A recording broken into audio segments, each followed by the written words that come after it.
Hi, my name is Jaron. Welcome back to another Porsche Bethesda video. Another update here on our Restoration Challenge vehicle. We finally got the vehicle back into the shop. We've reconditioned our entire gas tank, got the entire front end cleaned up here, corrected a little bit of surface rust that was occurring underneath the battery tray here, and then paint matched all of this to the body color. So this come back together really nice. It's nice to start putting things back together on the vehicle. We've also pulled apart our clutch cable. So this came out from the engine bay, runs over into the interior of the vehicle. So there's adjustment on the end of the cable here, and these adjustment threads have been completely stripped off, so we weren't able to adjust the cable at all. These also tend to stretch out a little bit and go out of adjustment. So we've got our brand new cable here. We'll get that installed.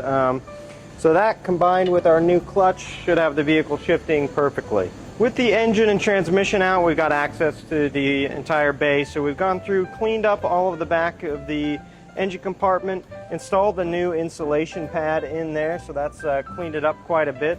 We've also replaced the struts for the deck lids, so that's being held up nicely. So got a little bit of wiring left to finish up, but then this will be ready for the engine and transmission to go back into the vehicle. Additionally, we've got the intake system off of the engine here. I've gone through making sure that all of our boots and all of that are all nice and airtight. We won't have any vacuum leaks on the vehicle. This fuel distributor here has been completely gone through and tested, so that's good to go. We've also tested our air flap sensor here that'll turn on and off the fuel pump. We've also cleaned and tested our cold start injector here, which will help us start out all right when it's cold. So all of that's in spec. So also in the front of the vehicle, this bash shield lives underneath the front end here. It protects the AC condenser that lives up here. As you can see, it's been, rather beat up. It gets hit on parking blocks and rocks and things like that. So we've got a brand new one to install on the vehicle there that'll protect our condenser and also just look a lot nicer if you ever look underneath the vehicle. And then additionally, we have the AC compressor off the vehicle.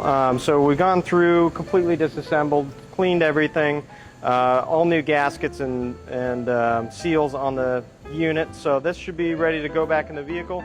It's cool to be able to keep the original AC compressor that came from the factory on it and hopefully have everything operating properly there. We also went through, this is the original condenser for the engine bay, went through, straightened all the fins that we could straighten on it. So it's about as good condition as we can get it.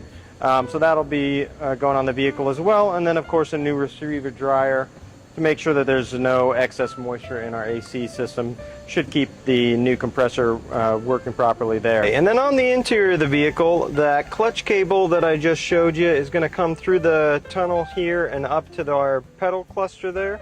Additionally, I'll have to disconnect the master cylinder over here. So we've got all of this disassembled for the time being to complete that work. As soon as those two items are replaced, we can start to get all of this reassembled. We've also gone ahead and sourced a new mounting plate for our center console here, so that when we get that air conditioning compressor that we've rebuilt installed, we can then run our switches to the factory location here in the center console. Additionally, when we install our Porsche Classic radio in the vehicle, it has a USB and auxiliary inputs that we can then mount to this plate as well and create a factory look to the interior.